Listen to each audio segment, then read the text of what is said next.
day, countless radio signals float unseen through our airwaves. Many of these originate from the airline industry, the military, police, fire, and rescue.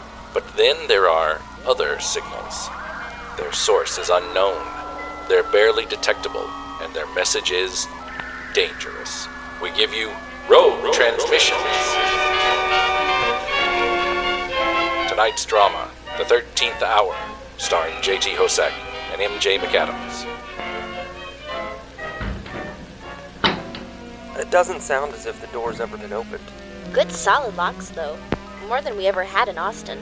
Plus a deadbolt, and a chain, and a heavy latch. Don't forget about the heavy padlock on the outside. I'm wondering if this neighborhood is as safe as Mr. and Mrs. Fukuda led us to believe. Babe, in this market, beggars can't be choosers. Looks like the Fukudas left some furniture behind. At least we'll have a love seat to sleep on while we wait for the movers to arrive. I think I'll stick with the air mattress. I can't believe they left us high and dry like this. We've always had such good luck with Del Rey movers. I don't know how we'll manage. I swear to God, I've got to be at work on Monday morning. Hey, Calvin, look at this. I haven't seen one of these in a dog's age. What'd you find? An old iPod. Jesus, this looks ancient. That's got to be a first-generation model. It even has a little portable speaker attached. Still works. Wonder if there are any songs on it. Oh, give thanks unto the Lord, for he is good, because his mercy endureth forever. Alright, that's enough. You can switch it off now. I can't. The power button isn't working. How is it playing? It looks like the battery's dead. Unplug the speaker. I did. We shouldn't be able to hear it, but it's still playing. We all know Friday the 13th is considered an unlucky day, but where did the superstition of this date originate from? Well, I'm Paige, the host of Reverie True Crime, and we're going to dive into why this day is deemed ill-omened. One of the eldest origins is said to come from a Norse myth that took place at a banquet in Valhalla. There were 12 gods at this dinner, but one god, named Loki, was not invited. Not getting an invite was not going to stop him. Loki crashed the party, which made him the 13th guest. Loki, the god of mischief, tricked one god, Hodder, who was blind, into shooting another god, Balder, with a mistletoe-tipped arrow. Balder was Hodder's brother, and the god of light, joy, and goodness. Historian Donald Dossey declared, quote, "Balder died and the whole earth got dark. The whole earth mourned. It was a bad, unlucky day." Some Christians believe the number 13 to be unlucky because there were 13 people in the upper room during Jesus' Last Supper on Holy Thursday, which fell on the 13th day of the month. This was also the night before Jesus was crucified on Good Friday. This sparked a superstition that having 13 guests at a table is a bad sign that someone will soon die. Friday is rumored to be the day Eve bestowed upon Adam the ill-fated apple from the tree of knowledge, and the day Cain murdered his brother Abel. There was also a play that took place in France in 1834, where a character said, quote, "I was born on a Friday, December 13th, 1813, from which come all my misfortunes." Gioacchino Rossini, an Italian composer, took his last breath on November 13th, a Friday. It was said that he, among many Italians, were certain that Fridays were indeed an unlucky day, and the 13th an unlucky number. Thomas W. Lawson wrote a prevalent novel in 1907. The name of the book? Friday the 13th. This story captivated the masses. It was about a broker who used the superstitions around the 13th of Friday to purposefully crash the stock market. Then, of course, we have the slasher horror film Friday the 13th that premiered in the 1980s. In 2003, The Da Vinci Code made its debut. The movie highlighted the capture and arrests of hundreds of members of the Knights Templar on October the 13th, 1307, which was a Friday. The fear of Friday the 13th is so real, millions of people have a true phobia of it, called friggatriscae dicophobia, or parascavide cataraiophobia. Friggatriscae dicophobia refers to Frigg, the Norse goddess of wisdom, and Friday is named after her. The Greek words triskaidekaphobia means 13. Parascavide cataraiophobia comes from the Greek word parascavide, which also means Friday, and decatarai is a way to say 13. The fact that millions of people have this very real phobia, businesses do not do well on Friday the 13th. Airlines especially do not do well because many people refuse to fly on that date. Triskaidekaphobia is the fear of only the number 13. You may notice that many buildings, such as hotels and hospitals, for example, do not have a 13th floor. Some airports do not have gates that are numbered 13. Is this superstition all in our minds? Have we been conditioned to fear Friday the 13th because generations before us have? Do we manifest bad things to happen to us on Friday the 13th because we think about it, putting negative thoughts into the universe? Or maybe Friday the 13th is the unluckiest day of all, and we should all stay inside where it's safe. Except one man, Daz Baxter, did just that in 1976 because he was truly afraid of Friday the 13th. Well, the floor in his apartment collapsed. He plunged down 6 stories to his demise. Well, dear friends, try to stay safe wherever you spend your Friday the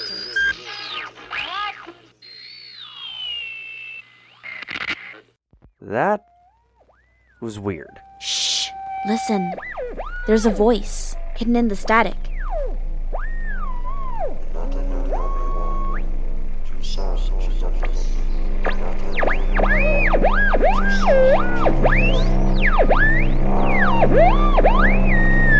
Good solid locks, though. That's more we ever had in Philadelphia. We've never lived in Philadelphia. Austin. I meant Austin. Speaking of locks, we've got a deadbolt, and a chain, and a heavy latch. Don't forget about the heavy padlock on the outside. I'm wondering if this neighborhood is as safe as Mr. and Mrs. Fukuda led us to believe. Babe, in this market, beggars can't be choosers. Looks like the Fukudas left some furniture behind. At least we'll have a love seat to sleep on while we wait on the movers to arrive. I think I'll stick with the air mattress. I can't believe they left us high and dry like this. We've always had such good luck with Delray movers. I don't know how we'll manage. Swear to God, I've got to be at work on Monday morning. Hey, Calvin, look at this. I haven't seen one of these in a dog's age. What did you find? An old boombox. Jesus, this looks ancient. I'm gonna say that thing was bought at Crazy Eddie's in 1984. I don't know what you're talking about. It still works.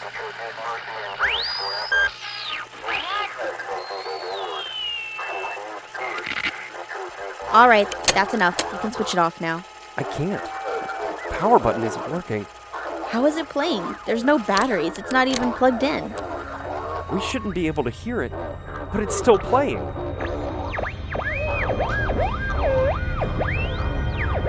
Welcome to Brew Crime, the show where we drink brews and talk about crime, conspiracy, or whatever catches our attention. I am JT, and I'm here with... Freddy Krueger. Ooh, he's got the knives and the fingers.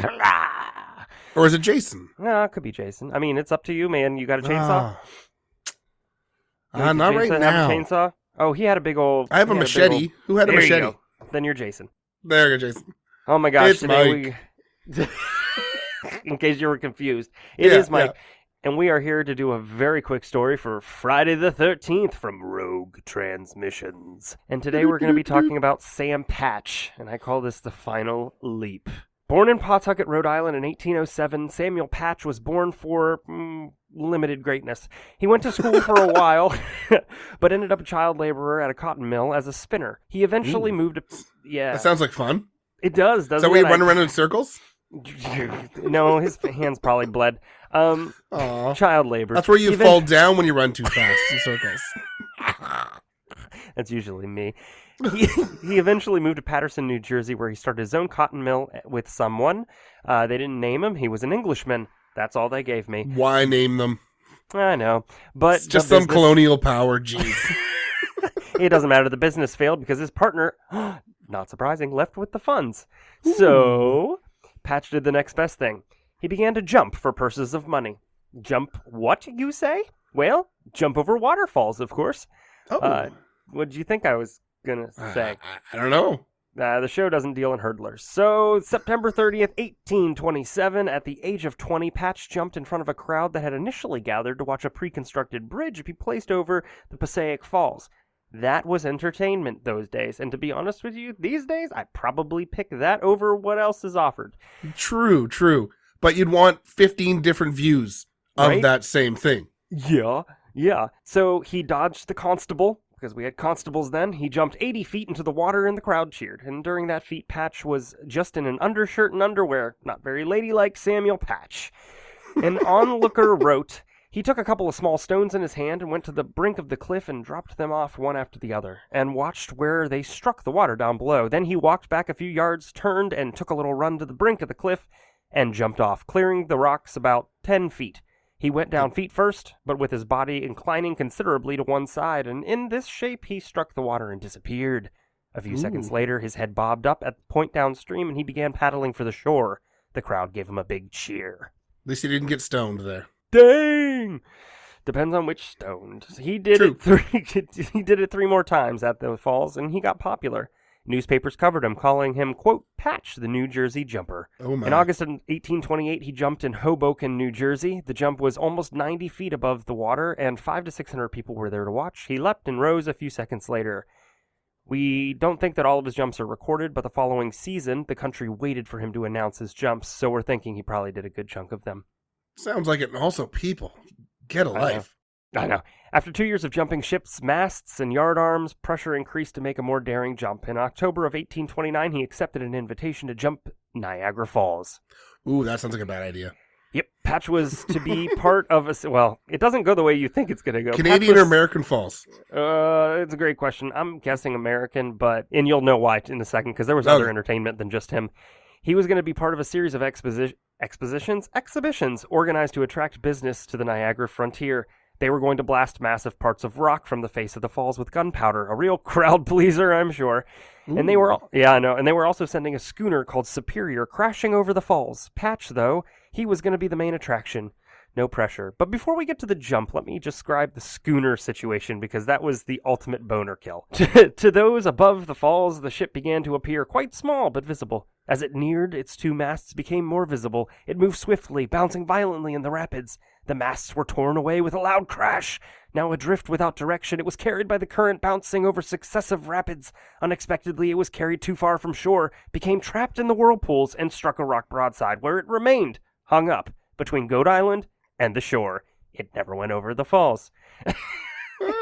Anyways, he was set to jump from a 125-foot ladder just below the cliff near Goat Island. The jump was rescheduled when the ladder had a 15-foot piece break off. So Patch had kind of put together an actual outfit. He now has, it's a mostly white costume with a black tie around his waist. He was a big fan of wet t-shirt contests. He joked that he couldn't jump or he might get wet. Ha ha, ha ha, ha ha. I did laugh out loud when I read it, because that's my kind of a joke. He jumped. A boat was waiting there to pick him up, but Sam was tricksy. He slipped unseen by the boatmen and crowd and swam to shore. He was finally spotted and the crowds erupted in a cheer. So he made it. But he wasn't happy with the crowd size, so he decided he was going to do the same thing the next day. Oh, of course. And he did. And he made it. And so, this is the funny part. At some point between jumps, or on the way from Niagara Falls to where he was headed next, and I'll explain that in a second, he found a, quote, begging pet bear in Buffalo. I don't know what this means, but the bear was advertised to jump with him in Rochester, New York at High Falls. This is where he was headed next. And when I explain what he did to the bear, you will find out that the bear didn't jump with him. Okay, so on Friday, November 6th at 2 p.m., Patch stood at the falls. He was standing on a rock ledge. He took the bear by the collar and just pushed it over into choppy water. It's a serious WTF moment. The bear struggled, made it to shore, then Patch leapt after the bear. If I was that bear, I'd be swimming to wherever he lands in the water. Right? He looks like a fish. Patch, well, he didn't think enough money was raised, despite 6,000 to 8,000 people watching him, so he decided he was going to jump a second time on the following Friday the 13th of November, 1829. It was cold and damp. It was cold and damp, but the roads were crowded, and people moved amongst the massive audience, collecting coins for Patch. Patch climbed the pole and looked over the crowd. He took a drink to cut through the cold of November. A drink before we go diving. He turned to the audience and he said, Napoleon was a great man and a great general. He conquered armies and he conquered nations, but he couldn't jump the Genesee Falls. Wellington was a great man and a great soldier. He conquered armies and he conquered nations and he conquered Napoleon, but he couldn't jump the Genesee Falls. That was left for me to do, and I can do it well. I don't think Napoleon knew about the Genesee Falls. No, probably not. And also, what the fuck? Like, what is he going on about? Most of the speech, the crowd couldn't even hear over the falls, but the motto of Sam Patch was well known, and this made me laugh. Quote, some things can be done as well as others. Oh my God. Isn't that great? It's like, you know what? I'm gonna under promise and over deliver. Under promise and under deliver. Yeah, right. So he concentrated, and then he leapt into the air. His usual posture broke, and people said they saw him shift to the side, possibly start flailing for some control. He slammed into the river with an audible smack. The crowd still The crowd still expected Patch to come up. Bless their hearts. So seconds passed into minutes, and the crowds realized that Patch, well, he was probably dead. Boats went looking for him all day and into the evening, and they couldn't find him. Months passed, and Pat was found on St. Patrick's Day the next spring. A hired hand near the mouth of the river broke the ice to water the horses. He ran back to the house and brought back men who placed the body on a sled. The body was identified by the white pants and black scarf around his waist. Oh my. I know. He was buried in the northwest corner of the Charlotte Cemetery, not far from where he was found. His grave was later marked by a wooden board that said, quote, Sam Patch, such is fame. Oh my. But you know what? Even Nathaniel Hawthorne, the author, wanted to go see where he jumped to his death. He became a part of the folklore of upstate New York. And I'll end with a poem written by Ariel, whoever that is, in November of 1929. Ariel? Come on, she lives under the sea. Well, yeah, yes. So it probably sounded like... Now, last eventful scene. We see Sam at the Falls of Genesee. By invitation here he came, flushed high with triumph, crowned with fame. The day is fair, the crowd is great, the thundering torrent seems to groan, that it must human conqueror own. The moment comes, the people cheer and call for Sam. Sam Patch is here, but why that cloud upon his brow? Sam never looked so strange as now. He gazes down with visage pale, as if he'd pierced the future's veil. He looks around on earth and sky, as though he bade the world goodbye. He takes his kerchief from his neck, and barely can emotion check. Here, Tom, he said, you bear on this to my poor mother Sam's last kiss. He jumps. He sinks. The waters roar above him, and he's seen no more. And as their breath the people catch, they sigh, alas, brave, foolish Patch. And that is Sam Patch and his final jump. And that's Brew Crime. Thanks, everybody. Thanks for tuning in.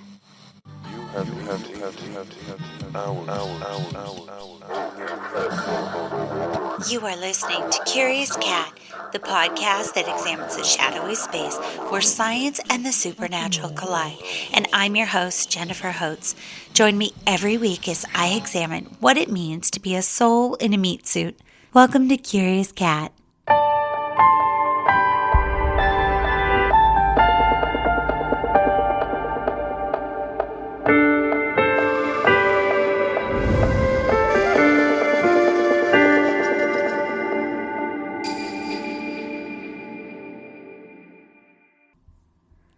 I've been compelled to track this mystery since the first foot washed up on the shores of a Canadian island more than a decade ago. Recently, though, when a doctor professed to solve the mystery once and for all on TikTok, I scratched my head.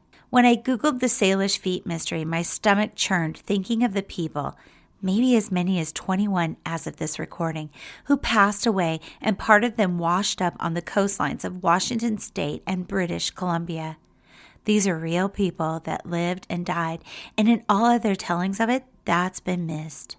There's a cluster of picture-perfect islands, just a hair west of Washington State, the shape of breadfruit. One glance at the map and your brain fits the chain of islands into the greater landmass like a missing puzzle piece. Known as the Gulf Islands, they broke apart and drifted into what is now the Salish Sea, the Strait of Georgia, and the Strait of Juan de Fuca. These islands are lush with old-growth evergreens, wildflowers, high cliffs, sandy bluffs, inlets, and wide-open meadows. They hold secrets, too. Abandoned homesteads, forgotten campgrounds, even the remnants of one long-forgotten cult whose leader died with the knowledge of where he'd buried gold coins in mason jars. That cult leader is Brother 12, and the place that may still hide the treasure is Valdez Island. As a crow flies, the Gulf Islands are close to busy urban centers Vancouver, BC, and Seattle, and just around the horn from fancy, regal Victoria, where visitors stroll famous garden grounds and sip tea. Jedediah Island is the largest and most diverse of the chain of over 30 islands. It's a marine park, popular camping and kayak destination, jokingly referred to as Club Jed because of its luxurious space by residents of nearby La Squida Island. This special place has never seen a logger saw blade. Once owned by a single family, when it was at risk of being resold, citizens of the U.S. and Canada interceded, buying the entire property, and have made it available to the public for camping, kayaking, and other outdoor activities. Visitors hike through old-growth forests, and at Home Bay, they find an abandoned farmhouse, a herd of feral sheep, and one aging strawberry-colored horse, all remnants of the former owners. On the 20th of August in 2007, a girl was visiting Jedediah Island with her family. As she explored the coastline, she came upon a size 12 Adidas shoe. The white and blue mesh hid the remains of a man's right foot. Most likely manufactured in India 4 years prior, the foot inside was badly decayed, but forensic experts were able to attain a valuable DNA sample. 6 days later, on Gabriola Island, also part of the Gulf Island chain, a couple walking along a popular, busy beach trail discovered a man's right foot in a size 12 white Reebok. The shoe was waterlogged. Experts believe it was taken ashore by an animal and believe it might have come from the south. They were able to collect DNA from this foot. This is the second size 12 men's shoe found. The average height for a man, curiously, wearing this shoe size is 6 foot 2 inches, where the average male height in general is 5 foot 10 inches. February 8th, 2008, Valdez Island, British Columbia, Canada. Found by 2 forest workers, this shoe is a Nike men's 11. This is the third foot found on the Gulf Islands, so it's no surprise this story is picked up by the Toronto Star newspaper. At this point, the speculation begins about there being a serial killer or a drug dealer doing the killing. Other theories include boating accidents, an old plane crash hoax, or the 2004 tsunami. Traceable DNA is also gathered from this foot. Investigators tested the DNA of the first 2 feet and compared it, but found no matches. The article says the fact that there are 3 very similar sets of remains uncovered from one particular waterway is not something we've seen before, said Chief Coroner Jeff Dolan in the Star article. We're not ruling anything out at this point. Constable Annie Lintow of the RCMP said investigators are also going through missing persons reports to see if there's any match. She said police don't know yet what connection there is between the feet or whether they're investigating 3 separate homicides. May 22nd, 2008, a woman's New Balance size 7 shoe is found on Kirkland Island by a man walking the shoreline. This is the first female. The remains inside the blue and white sneaker were thought to have washed down the Fraser River. They collected DNA and the foot was later identified as those of a woman missing, been suffering from depression. June 16, 2008, a man's left foot was found by 2 hikers floating in Delta on Weston Island, British Columbia. It's the first left foot found, and the DNA matches foot number 3, which leads to the identification of the man whose family members say was suffering from depression. Later that same month, a hoax foot is found. Tricksters found an animal paw in a sock stuffed into a running shoe with sea kelp. August 1st, 2008, a little shy of a year after the first foot was discovered, foot number 6 is found by a camper on a beach near Pisht, Washington. It's the first to wash ashore in Washington state and was only 16 kilometers from the international border in the Strait of Juan de Fuca.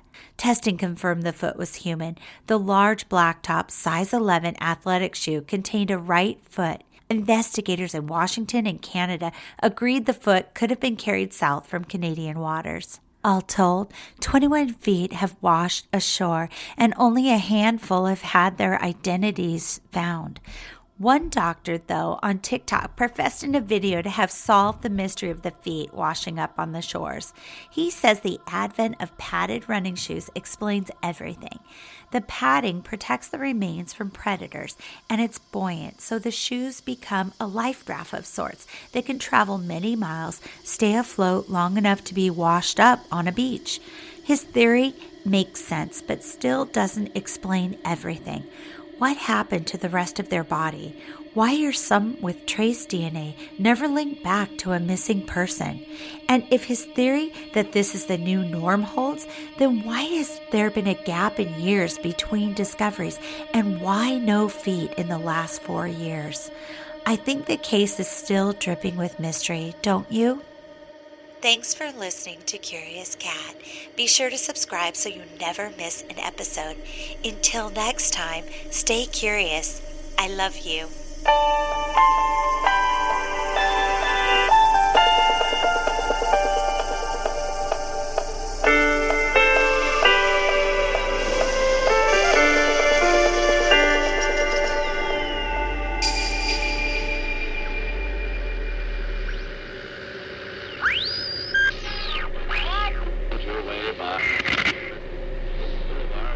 That was weird. Shh. Listen, there's a voice hidden in the static.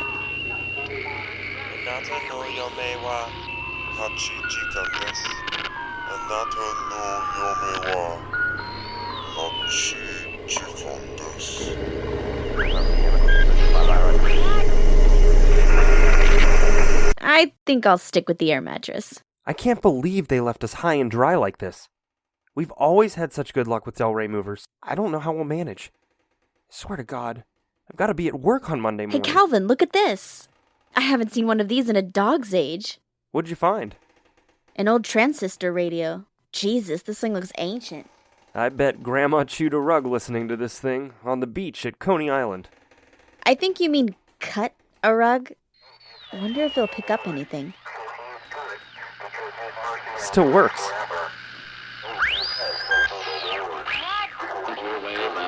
All right, that's enough of that. You can switch it off now. I can't. The switch isn't working. How is it playing? There aren't any batteries in it. We shouldn't be able to hear it.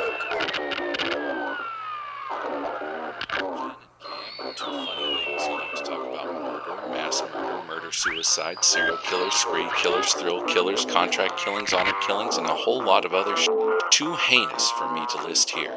If you're disturbed by this sort of content, you may want to listen to something else. And if you're a child trying to listen to our True Crime Podcast, well, you better ask your mama.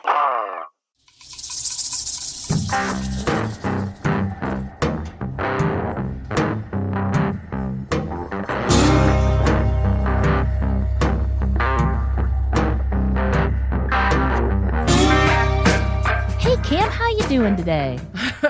You ought to know, girl. We've been recording all morning, so... They don't know that. Well, people, if you can't tell, we've been recording a batch of episodes today. We just finished that one about that nut job who killed that poor girl in the sleeping bag. Jeez, I just can't. Cam, I can't get over how many times her poor body. And the photo when the cops unzip the sleeping bag. No. But let's not talk about that right now. Jennifer, don't you have another case for us today? I do. And this one is a bit odd. I mean, there's some true crime elements to this, as well as some elements that put this case into the paranormal territory. Ooh. So you ready to get into it? Let's go. Calvin and Samantha Gravely were newlyweds. Calvin grew up as an Army brat whose family moved from base to base all over the globe, depending on where his father was stationed. He'd lived all over the United States as well as Japan, Germany, Italy, you name it. Yeah, I know people like that. That's a really hard way to raise a family. It's tough. It's hard on the kids. Calvin was eager to strike out on his own. After earning a degree in computer science from Virginia Tech, he got a job at an IT firm in Richmond, Virginia, where he met his future wife, Samantha Lazaria, or Sam, as all of his friends would call her. She was a yoga instructor from Austin, Texas. After earning her various certifications, she took a year to travel across the country in a conversion van before settling in Baltimore, where she got to work as a yoga instructor, specializing in, and excuse me for these pronunciations, Vinyasan, Kundalini, Janana, Savanando, and Jivamuni. Jivamukhi. These are all various styles of yoga. Who knew there were so many? This is an Octoberpod script, isn't it? Yes. Edward loves to slip these $10 words into his scripts to trip me up. I mean, I will never forgive him for I still have problems saying anthropomorphic, and don't even get me started on the fugue. Is it not fugue? Fugue. It's fugue. Fugue, dear. Fugue. So I apologize to any yoga enthusiast out there who may be offended on my pronunciation of any of those words. But if you know me, you know me. Sam worked in Baltimore for a while before she decided to open up her own studio in Richmond, Virginia. And this is where she would meet Calvin. It was a perfect love affair. Until it wasn't. Dun, dun, dun. You see, Calvin and Sam didn't know You see, Cam, what Sam didn't know was that Calvin had just broken up with his ex. Calvin's ex-girlfriend was Rachel Fukuda, and she was an extremely jealous woman. And after their 16-month relationship ended, she began a campaign of stalking and terrorizing Calvin and his soon-to-be wife the moment the two started dating. She did everything in the stalker ex-girlfriend playbook, including keying Calvin's car, making threatening calls to his employer, and trying to scare business away from Sam's newly opened yoga studio, which, spoiler alert, she was successful, and Sam had to close down the business that she worked so hard to build. Despite all this, Calvin and Sam were still married on October 2nd, 2022, in a small ceremony, and it seemed that their stalker nightmare had just run its course.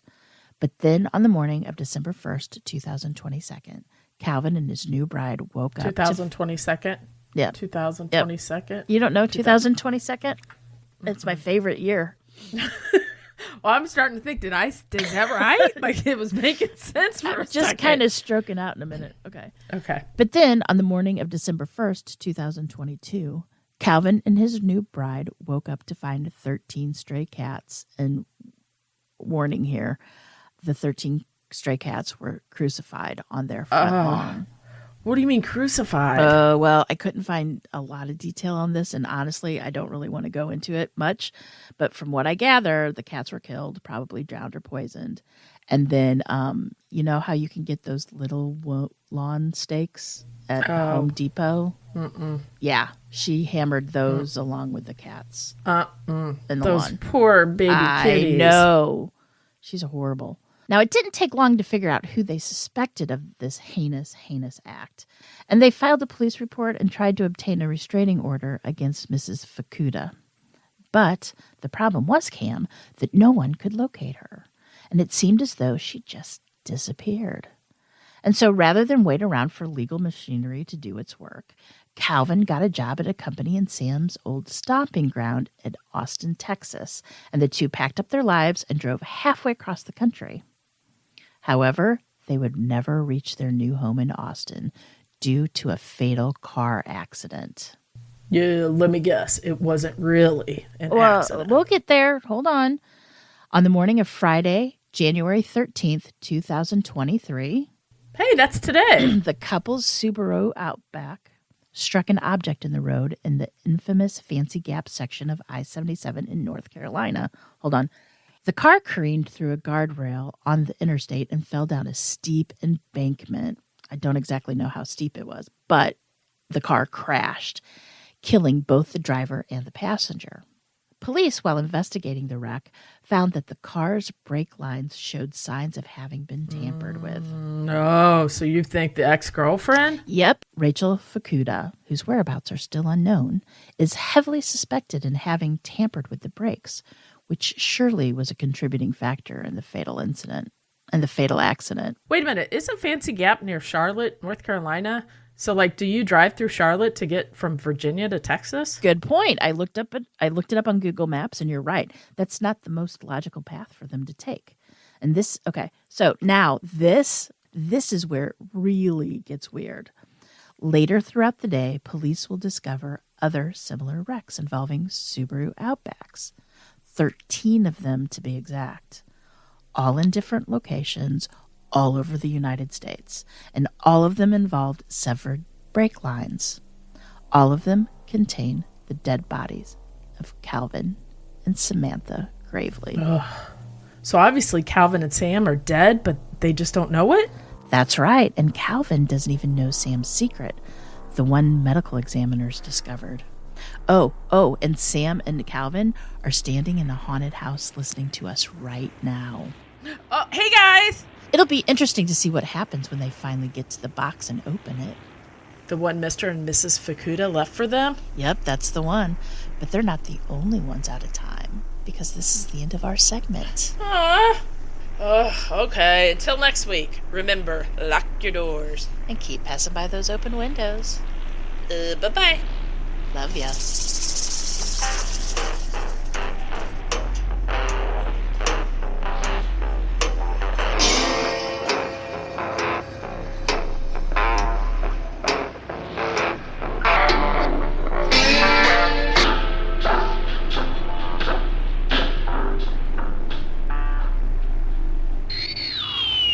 That was weird. Shh. Listen, there's a voice hidden in the static.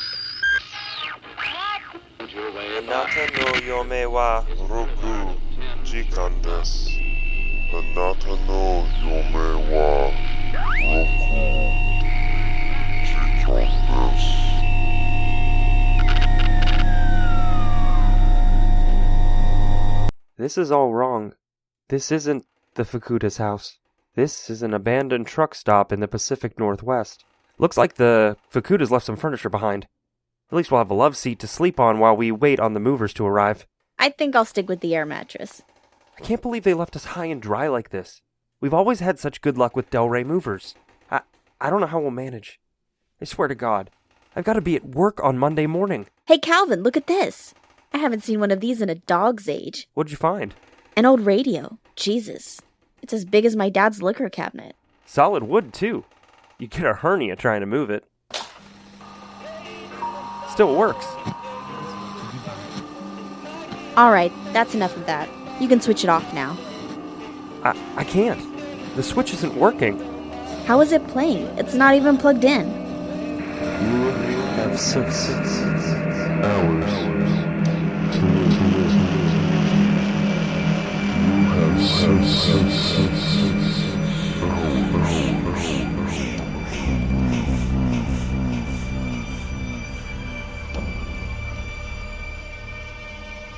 Most of us are familiar with the tragic tale of Jason Voorhees, the main star of the Friday the 13th movies.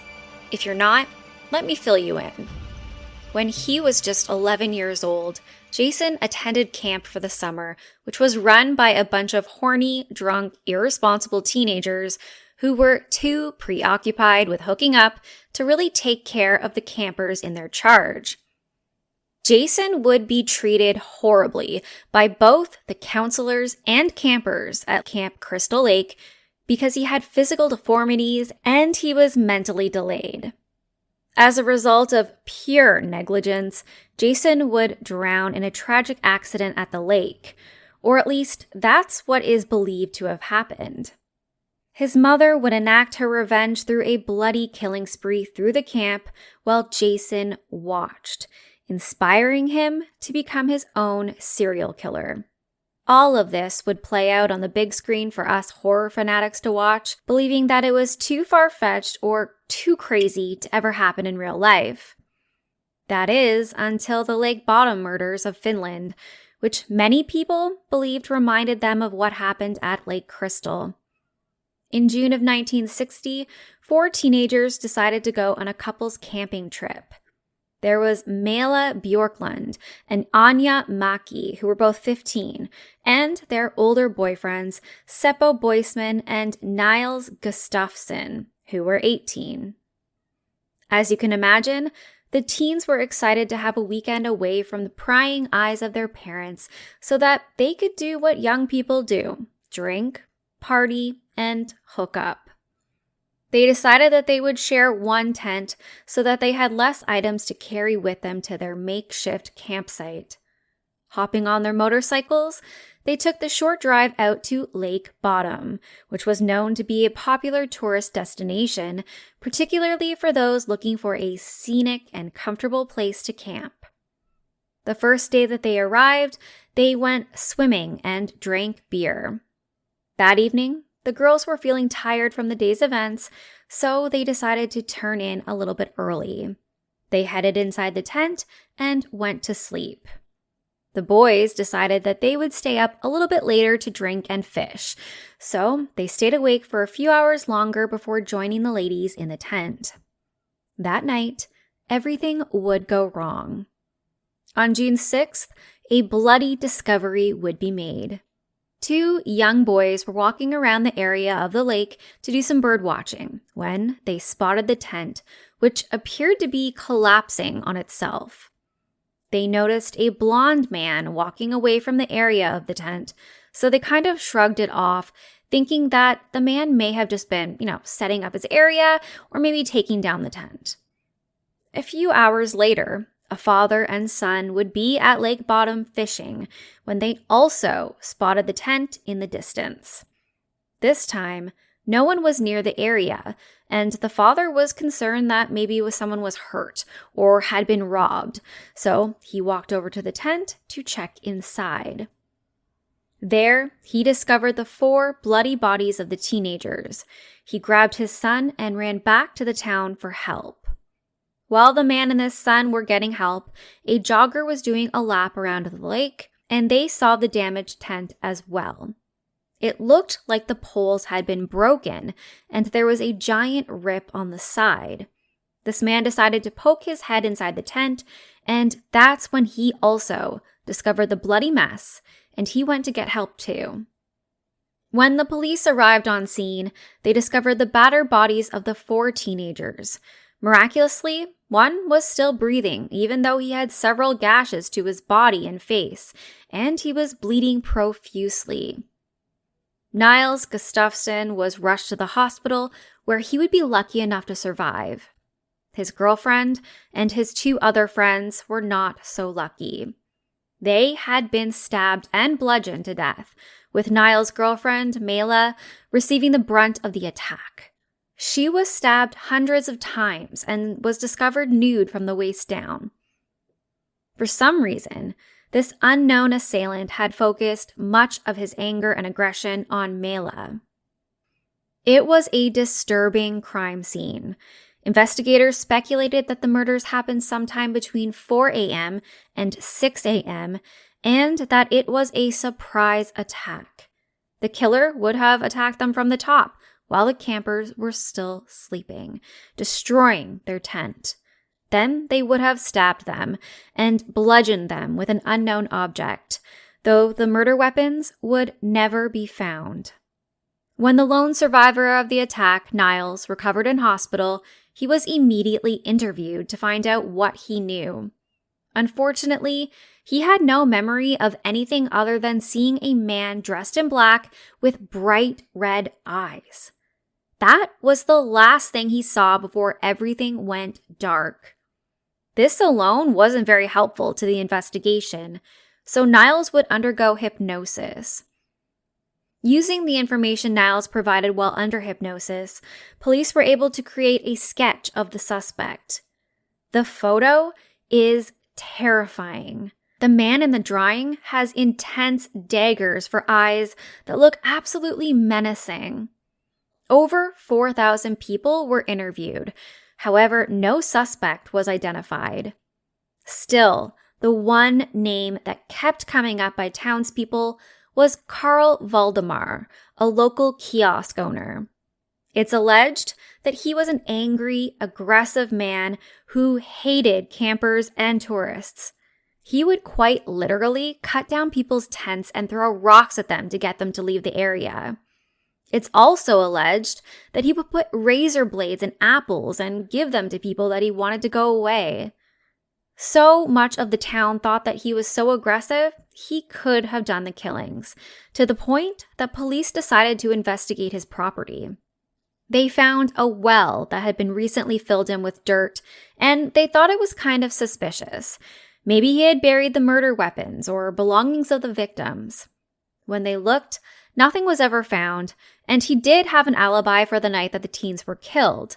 His wife had said that he was at home with her. An unoriginal alibi by all accounts, but an alibi nonetheless. In a strange twist, Valdemar would throw himself in Lake Bottom, the same lake the campers slept next to. He would literally drown himself, which is basically an unheard of way to take your own life. He would leave behind a letter that confessed to the killings. As for his wife, on her deathbed, she confirmed that she believed her husband was the killer. He was an angry, violent man who would go to any length to keep tourists away. She said that she had lied about his alibi, as he had threatened that he would kill her if she didn't go along with his plan. Sounds like a case closed, right? Well, the police weren't so sure, so they basically dismissed it. There would be several other names thrown around the years, but none as surprising as the one in March of 2004, almost 44 years after the slayings. Surprisingly, Niles Gustafsson, the lone survivor of the attack, would be arrested after new forensic tests were done on the shoes that he was wearing that night. The blood of the 3 victims would be found on these shoes, but there was no blood of his own, meaning the police believed he was wearing the shoes when he killed the 3 teens. He only injured himself to make it look like he was attacked as well. Niles' girlfriend, Mela, was also the one who was most viciously attacked, and the only one who was found nude from the waist down. A witness had described hearing an argument that evening between a man and a woman, so police were now alleging that this is the reason Mela was subjected to overkill. He was angry with her, jealous perhaps. However, there was not enough evidence to back this theory up, so the case against Niles was dismissed. The Lake Bottom murders are still very much unsolved, and the idea that there was a madman walking around the area that evening looking for campers to kill, well, that theory is still on the table. Who was that blonde man that the 2 boys saw near the tent on the morning that the bodies were discovered? And who is the man in the sketch that Niall claims to have seen right before the attack? Was it random? Was it targeted? We don't know, and we may never know. But one thing is for sure. Camping is at the very bottom of my to-do list next summer.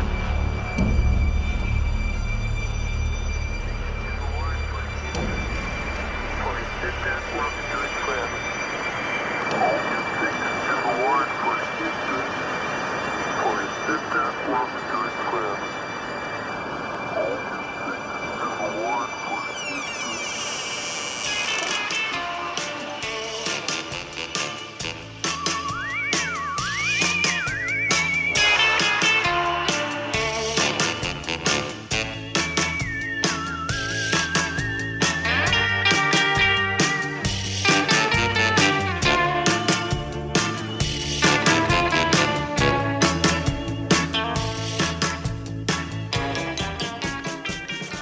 Hi, I'm Emma.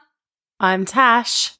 And I'm Becky, and we're from Spine Chillers and Serial Killers, the true crime paranormal comedy podcast. And those are not 3 words you generally put together. But there we are. There we are, we did. We did indeed. So, girls, what's one of my biggest fears? Orange food. Don't say it ain't true because we know it is. I'm not a fan of the orange food. This is true, but that wasn't the answer I was looking for. Actual fear would probably be flying. Yes. Yeah. Flying. And I know that seems crazy because, like, who doesn't fly these days, right? I mean, it is mad, yeah. Because actually, it's one of the safest modes of transport, isn't it? That's what they say, but it's too high and it's too fast for me. So, I tell you what always baffles me about flying, just a little side note, is how you'll be in a plane that's going super, super fast, but then, like, there's also, like, a fly that can fly around the plane. That's crazy, isn't it? You mean a fly inside a flying machine, like an Inception flying?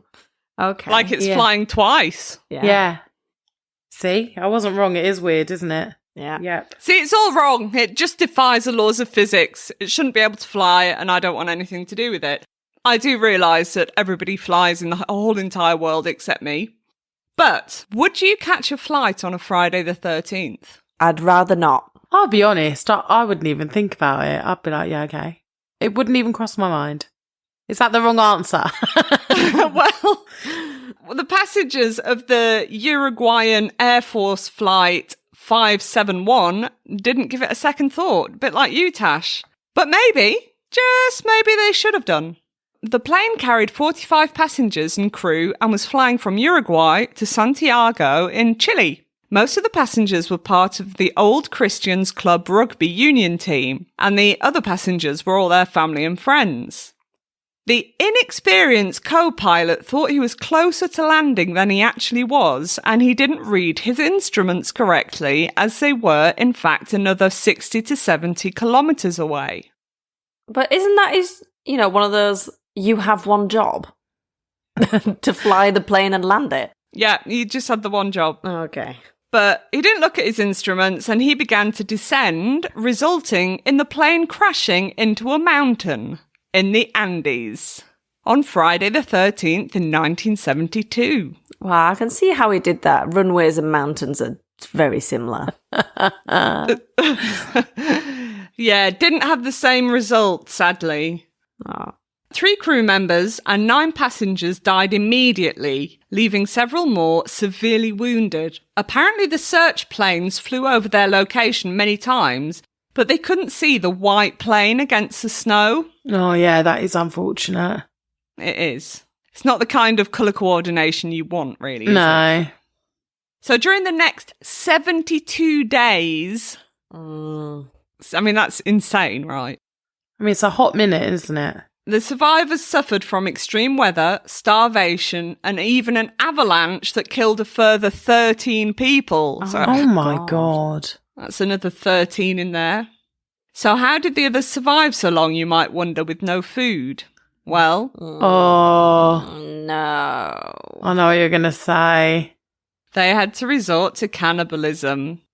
And using pieces of broken glass from the crash, they sliced into the buttocks of their deceased friends and family, and when the meat was gone, they resorted to eating skin, hearts, lungs, and even brains.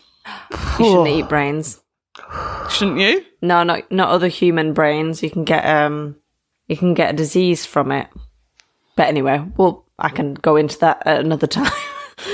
But they did. That's what they did. Ah. Oh dear. Eventually, 2 men set off on the impossible task to try and find help after hearing over the plane's radio. So after what I gathered, the plane's radio, they were still receiving messages, but they couldn't send any out. So they heard over the plane's radio that all the searches had been called off. Oh no. Oh, heartbreaking. Yeah. So these 2 guys were like, right, we're the strongest, we'll go and try and find some help. And it was an intense climb down this mountain. But eventually they found a farmer who got them help and they rescued all 16 survivors. Oh, yes. Brilliant. 16 survivors out of 45. I'm going to say don't fly on Friday the 13th. Yeah, maybe not. No, Maybe not. That was horrible. Thank you.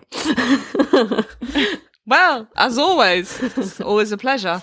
Bex, why don't you cheer us up with a bit of murder? I think I'll be doing a few things, but I won't be cheering you up. But oh, damn! I'm still waiting for this happy murder. Never get it. No. Never get it.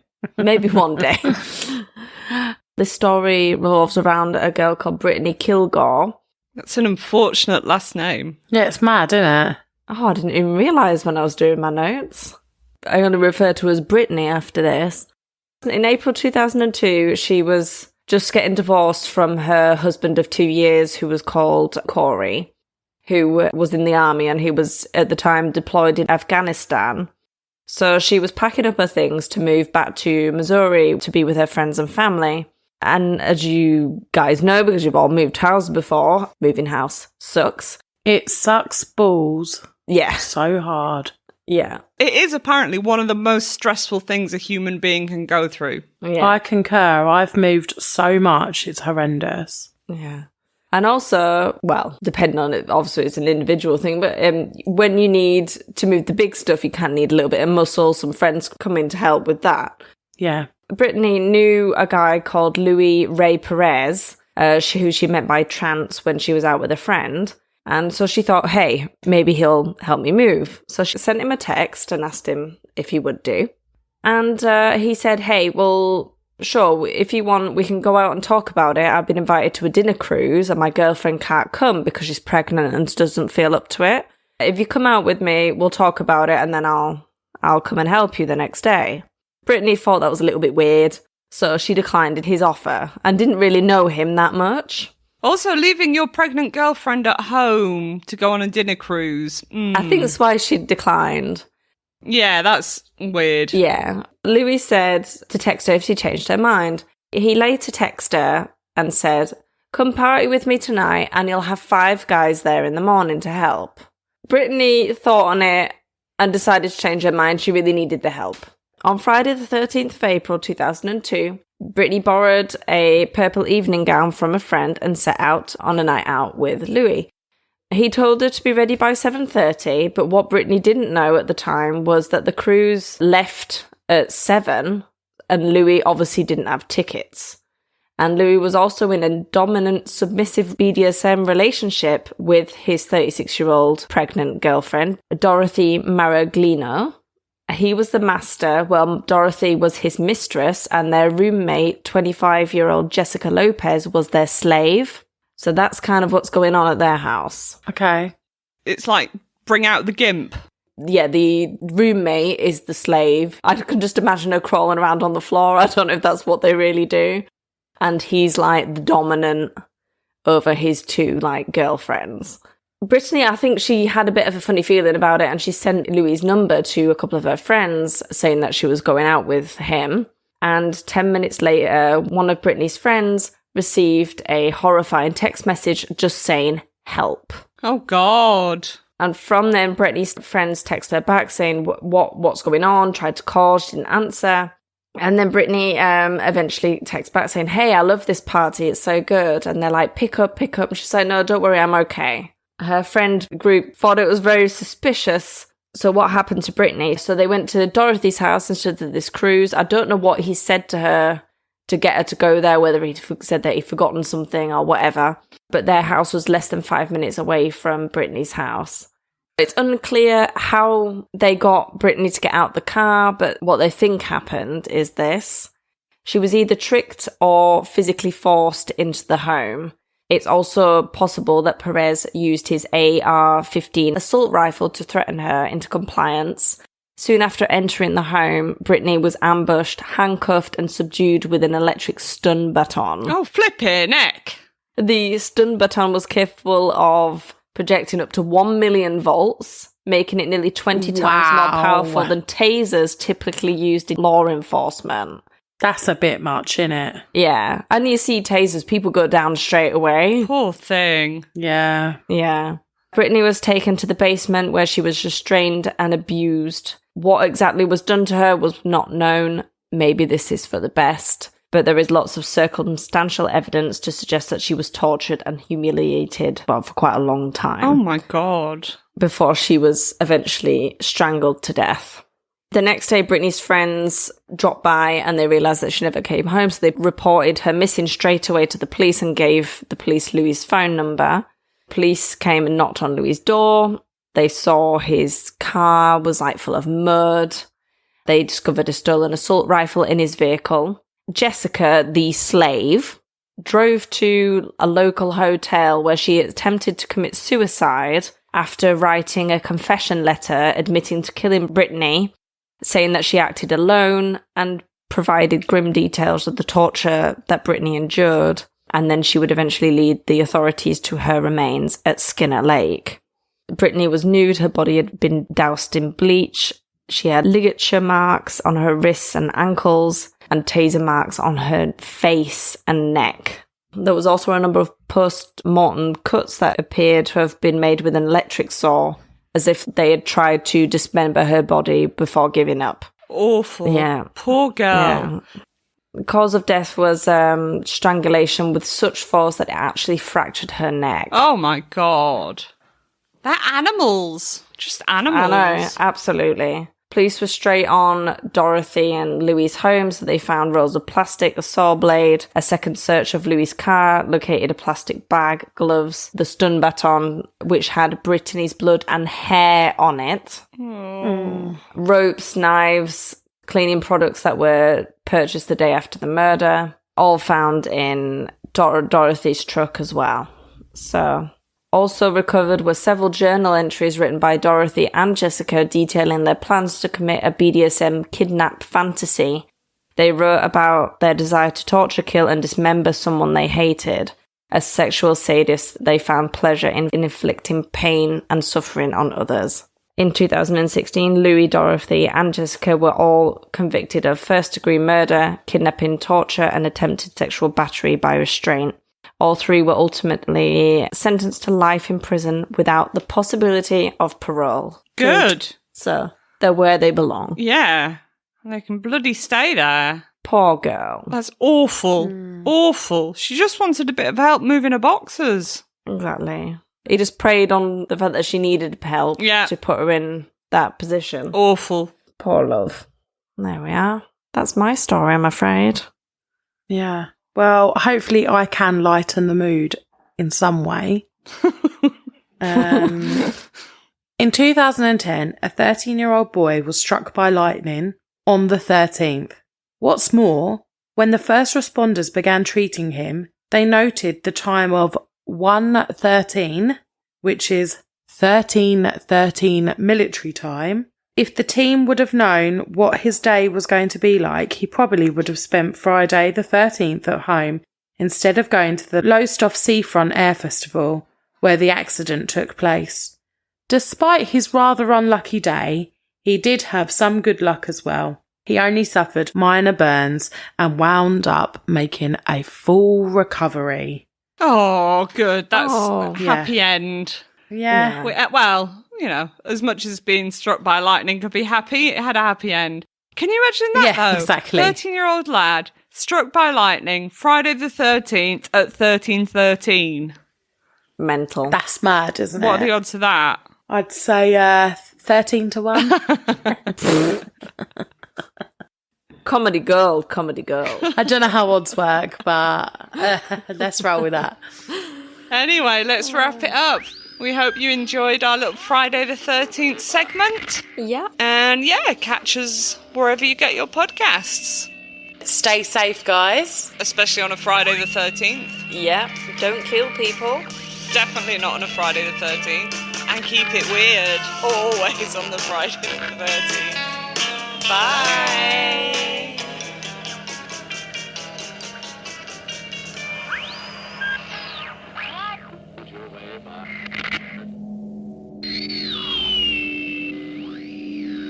That was weird. Shh. Listen, there's a voice hidden in the static. Anata no yome wa ichikan Son Shuha Udes. You have won 1 hour. 38 minutes to live. You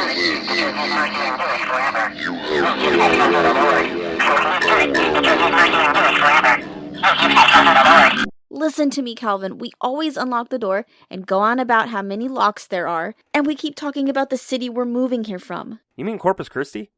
I've never been to Corpus Christi in my life. No! We didn't come from there. We died. We hit an 18-wheeler driving over Fancy Gap in the fog. No. We drove off an embankment. I was driving, and it decapitated me. You died of a heart attack during the accident. This isn't the Viceroy truck stop. They shut it down after someone overdosed on heroin in the men's room, plus a deadbolt, and a chain, and a heavy latch. Don't you remember? You watched me die. I never told you, but I was pregnant with our... I'm wondering if this neighborhood is as safe as Mr. and Mrs. Fukuda led us to believe. Babe, in this market, beggars can't be choosers. Looks like the Fukudas left some furniture behind. At least we'll have a love seat to sleep on while we wait on the movers to arrive. I think I'll stick with the air mattress. I can't believe they left us high and dry like this. We've always had such good luck with Del Rey movers. I don't know how we'll manage. I swear to God. I've got to be at work on Monday morning. Now is when I find the radio. Except it isn't always a radio. Last time it was a child's record player, the kind that comes in a little briefcase. It was one with a picture of Hopalong Cassidy on it. Whatever that is. This time, it's a box. What kind of box? Dunno. It's small. About the size of a music box. It looks ancient, though. Japanese, judging from the characters. There's a handwritten note next to it. It's in Japanese, too. It says the 13th hour is upon us. I didn't know you could read Japanese.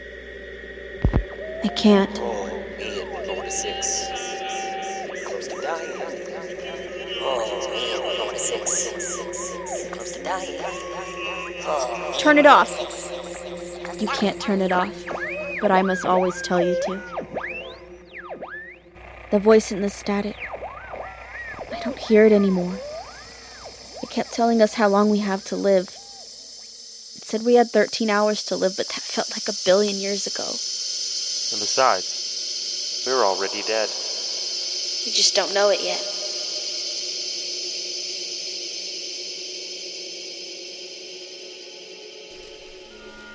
You have been listening to Rogue Transmissions, Friday the 13th. Rogue Transmissions was produced, edited, and directed by J.T. Hosack and Edward October. The 13th Hour was presented by Octoberpod and written especially for Rogue Transmissions by John Iger. It starred M.J. McAdams and J.T. Hosack, with special guest stars Jen and Cam, hosts of Our True Crime Podcast. Original song, Nighttime Right Time, written and performed by Chris McCready. You can watch Octoberpod home video on YouTube, or listen to Octoberpod AM wherever you get podcasts. Find Octoberpod on the World Wide Web at octoberpodvhs.com. The Origins of Friday the 13th was presented by Reverie True Crime Podcast, hosted by Paige Elmore. You can find Reverie True Crime at Reverie Crime Pod, that's Reverie, on Twitter, the Reverie Podcast on Instagram, and on Facebook at Reverie Crime Podcast. Sam Patch, The Final Leap, was presented by the Brew Crime Podcast, hosted by Mike and JT. You can find them at brewcrime.com and on all social media platforms at Brew Crime. The Salish Feet Mystery was presented by the Curious Cat Podcast, hosted by novelist, podcaster Jennifer Holtz. You can find Curious Cat Podcast at Curious Cat Pod CA on Twitter, Curious Cat Podcast on Facebook, and on Buzzsprout at curiouscat.buzzsprout.com.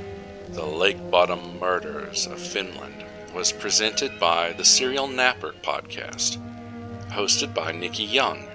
You can find the Serial Napper at serial_napper on Twitter, Nikki Young Serial Napper on YouTube, Serial Napper on Facebook, and Serial Napper Nick, that's N-I-K, on TikTok. A plane crash, an S&M murder, and a lightning strike walk into a bar was presented by Spine Chillers and Serial Killers, a true crime, paranormal, comedy podcast hosted by Emma, Tash, and Becky. You can find Spine Chillers and Serial Killers at SCSK_podcast on Twitter, Spine Chillers and Serial Killers Podcast on Facebook, and SCSK_podcast on TikTok. You can listen to all of the Rogue transmissions featured here wherever you get your podcasts. If you enjoyed this transmission, kindly leave us a 5-star rating. And tell your friends about the wondrous things you heard. The man who spoke to you was Mr. Edward October.